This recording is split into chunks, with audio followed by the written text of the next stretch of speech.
You know what? This is a really fun series. Hello and welcome to That Man.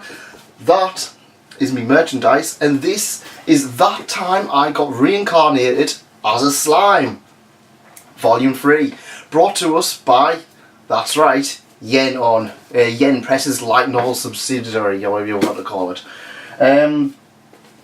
Honestly, it's a really good series, and I know I've talked about this series to length quite a bit, which you can check out if you follow the links of Volume 1, and we've got Volume 2. I'll put the links in the bottom.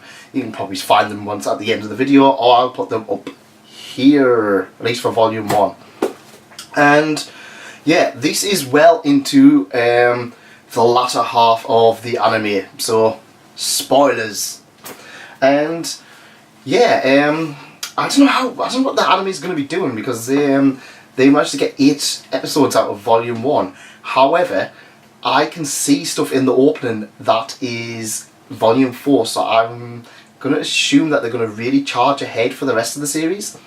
Not sure if I like that, to be honest. If it does 8 episodes per volume, and then a few other stuff, that'll get the end of this. But I don't like the fact that I really feel like they're going to charge through stuff when Volume 1 was kind of setting things up, and there's a lot more meat in these ones. Well, that might just be me. So, things are starting to change. Again, spoilers. Rimuru has defeated the Orc Lord Geld, or I think he was called off the top of my head, who has the glutton ability, where it was basically no matter what happened, they would just keep eating and eating and eating and eating until everything was gone. He managed to defeat him. They have then acquired the orcs into their new village, and however, the Orc Lord was controlled by Gelmud, pawn in the grander scheme of things, and the first few chapters of this is the grander scheme of things. We're starting to see some demon lords, including Milim, who's on the cover. We see the demon lords having a conference, and it's kind of like you kind of start seeing what the plans are, how things are going to start shaping up, alliances and betrayals and stuff like that, and it's getting quite interesting. And like I said, the demon lords agree that they're not going to interfere with each other. Because Veldora the dragon has disappeared. The whole kind of thing was like, the agreement was that they weren't going to attack the Forest of Jura, they weren't going to try and take it over. Now he's gone, now he's disappeared. It's all fair game. So they all do that. Rimuru is obviously building his town, and he manages to acquire quite a few new people. Like I said, we get the orcs, the Oni are still there. We've got the lizard men, and we see him come to an agreement with the dwarfs. The dwarfs come back.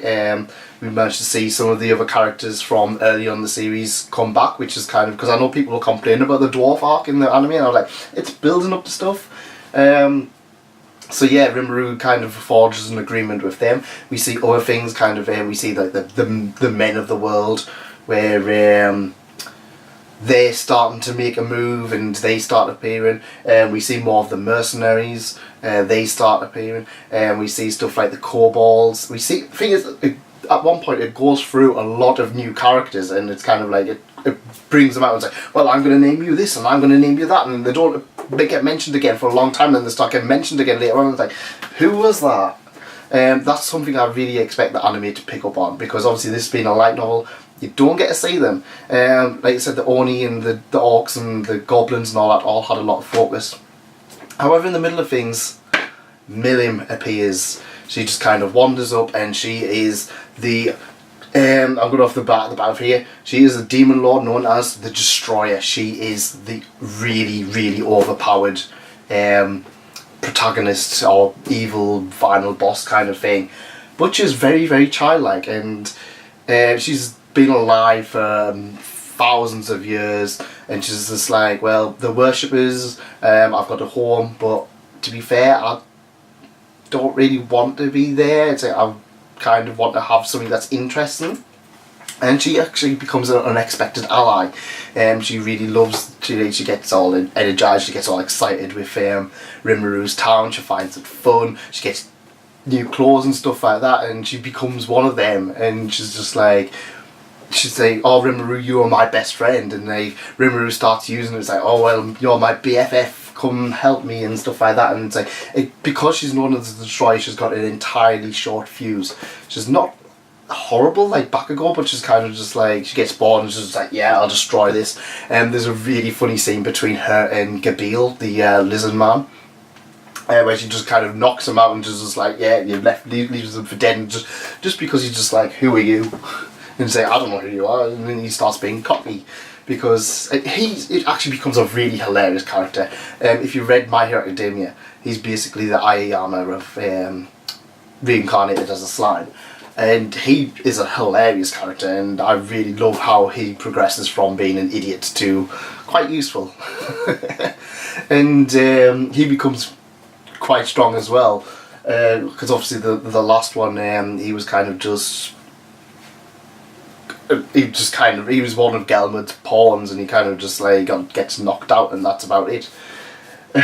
And yeah, but he actually becomes really fun. But yeah, Milim is really OP, so she's kind of just like comes in, destroys stuff, and so Rimuru's just like, you're my BFF, just to kind of like calm her down. But there actually is a really sobering moment later on where she just says, I've been alive for 2,000 years, and you're the first person I can consider as a friend. And it's like, you can tell that just that way she's childish because she doesn't really know how to act around people. She does really mellow out, and honestly she becomes one of my favourite characters. Now, I'm not going to lie, the outfit is a little bit too much. Once you kind of figure out that's just 2,000 years old, once she appears in the anime, I can definitely see this being a kind of thing where people are going to be like, oh well, you know, kind of like Hannah from Dragon Maid, where she looks young, she acts young, but she's actually old, whereas this one is like, she acts young, she looks pretty young, but she is again really old, so it's kind of like, I can definitely see if the skimpy outfit is going to cause some issues. Apart from that, we start seeing some big things. So we start seeing the Demon Lords make a move. We start seeing these jesters who start appearing in Volume 2, they're starting to make a move.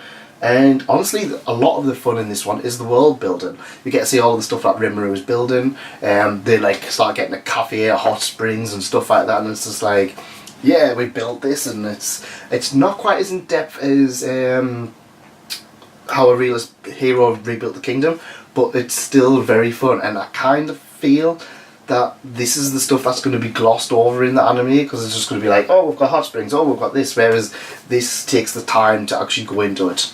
Overall, it's still a great series. I'm really excited for Volume 4, and I believe that's out next month, so I'm probably going to be reading that. I'm going to try and read it as soon as it comes out, because I want to be ahead of the anime, but I kind of feel it's going to be New Year's time. The anime is a 2-cour, so this is probably going to be New Year, the stuff that's in the New Year stuff, so yeah, apologies that I've kind of spoiled some of it for you, but oh well, what did you expect? The characters that don't even appear in the anime you get in there.